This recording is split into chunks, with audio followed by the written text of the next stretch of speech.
What was your relationship with Christopher Hitchens like? Were you guys close? Did you have any disagreements? Well, the truth is we didn't spend a ton of time together, face to face. I mean, this was, uh, I can probably count on 2 hands. Certainly I can count on 2 hands the number of times we were actually physically in the same room. We did a few public events together. We, did a couple of debates together, a couple of conferences. We did that interview with Dawkins and Dennett, uh, in his apartment that, was released as the Four Horsemen on YouTube, and then and later as the transcript as a book. With many of these guys, it was more an email relationship. I have some relationships where it really has been 90% an exchange of emails, which is kind of odd because then your whole relationship is searchable in the end. So like after Dan Dennett died, I realized 90% of our relationship was searchable. I mean, it was bizarre, but like we just had it was all a matter of exchanging emails. I thought Hitch was an amazing person, and I felt very honored to have been a collaborator of his, and to have often been wrapped up in the same sentence with him and Richard Dawkins and Dan Dennett.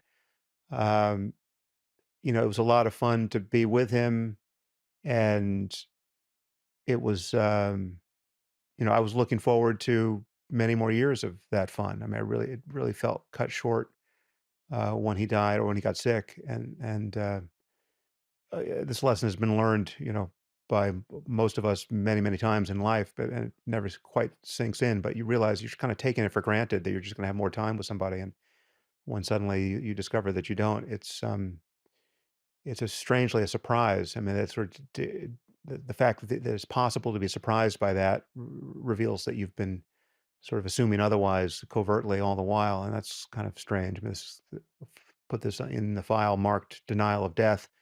But no, Hitch was I feel robbed of the opportunity to have collaborated with him and had fun with him and deepen the friendship with him, because he was gone far too soon.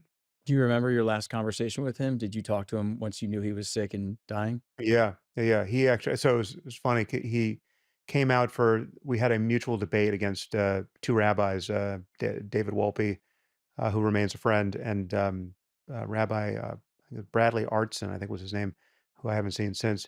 Nice guy, but I just haven't seen him. So the 2 of us debated, the 2 of them, and that's available on YouTube. But Hitch was already sick with cancer and doing chemo, or had already lost, much of his hair. I was quite surprised that he made the trip given how sick he seemed. I mean, he was great in the debate, but, if you watch the debate, you'll see that he's, visibly suffering the effects of being ill.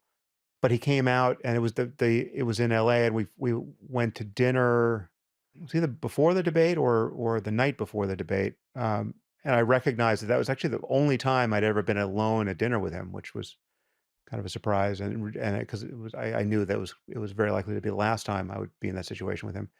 And it turns out it was on Valentine's Day, so he and I were like in a Valentine's Day situation at a restaurant, um, which was a very Valentine's, had a Valentine's Day situation going on in the restaurant, which was kind of funny.